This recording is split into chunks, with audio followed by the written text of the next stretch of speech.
निर्जला एकादशी व्रत की कथा इस प्रकार है।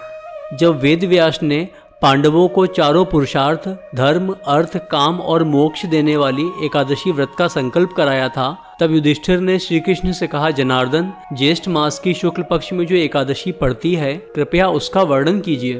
भगवान श्री कृष्ण ने कहा, हे राजन, इसका वर्णन परम धर्मात्मा व्यास जी करेंगे, क्योंकि ये संपूर्ण शास्त्रों के तत्वज्ञ और वेद वेदांगों के पारंगत विद्वान हैं। तब वेद व्यास जी कहने लगे, कृष्ण और शुक्ल पक्ष की एकादशी में अन्न खाना वर्जित है। द्वादशी को स्नान करके पवित्र होकर फूलों से भगवान केशव की पूजा करें, फिर पहले ब्राह्मणों को भोजन देकर अंत में स्वयं भोजन करें। यह सुनकर भीमसेन बोले, परम बुद्धिमान पितामह, मेरी उत्तम बात सुनिए। राजा युधिष्ठिर, माता कुंती, द्रौपदी, अर्जुन, नकुल और सहदेव ये एकादशी को कभी भोजन नहीं करते तथा मुझसे भी हमेशा यही कहते हैं कि भीमसेन, एकादशी को तुम भी ना खाया करो, परंतु मैं उन लोगों से यही कहता हूँ कि मुझसे भूख नहीं सही जाएगी। भीमसेन की यह बात सुनकर व्यास जी ने कहा, यदि तुम नरक को दूषित समझते हो और तुम्हें स्वर्गलोक की प्राप्ति अभीष्ट है, तो दोनों पक्षों की एकादशियों के दिन भोजन नहीं करना।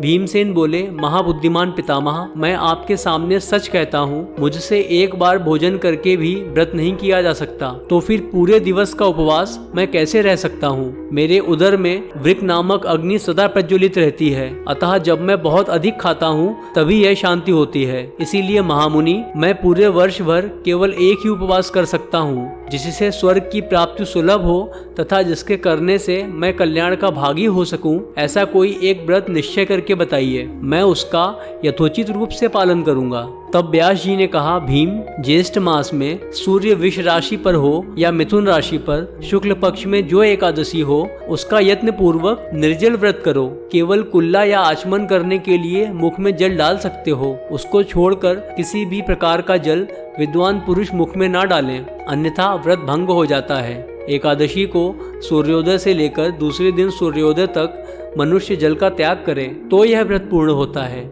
इसके बाद द्वादशी को प्रभात काल में स्नान करके ब्राह्मणों को विधि पूर्वक जल तथा सुवर्ण का दान करें। इस प्रकार सब कार्य पूरा करके जितेंद्रिय पुरुष ब्राह्मणों के साथ भोजन करें। वर्ष भर में जितनी एकादशियां होती हैं, उन सबका फल इस निर्जला एकादशी से मनुष्य को प्राप्त होता है, इसमें तनिक भी संदेह नहीं है।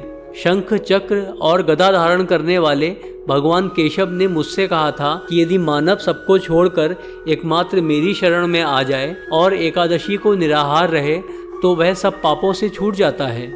हे कुंती नंदन, निर्जला एकादशी के दिन